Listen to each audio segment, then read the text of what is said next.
Don't lean forward and don't arching your back. Because if you lean forward, you have to sit forward, so you can't do back sit. And if you're arching your back, you have to back sit, so you can't do forward sit. 2.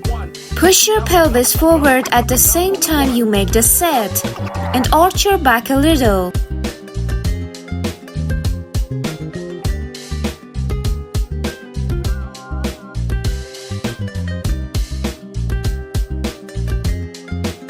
It's super important not to arch your back before you get to the ball. 3. The index finger and middle finger are for controlling the ball, and thumb is for guiding the ball. A wonderful exercise for back sit. Number one.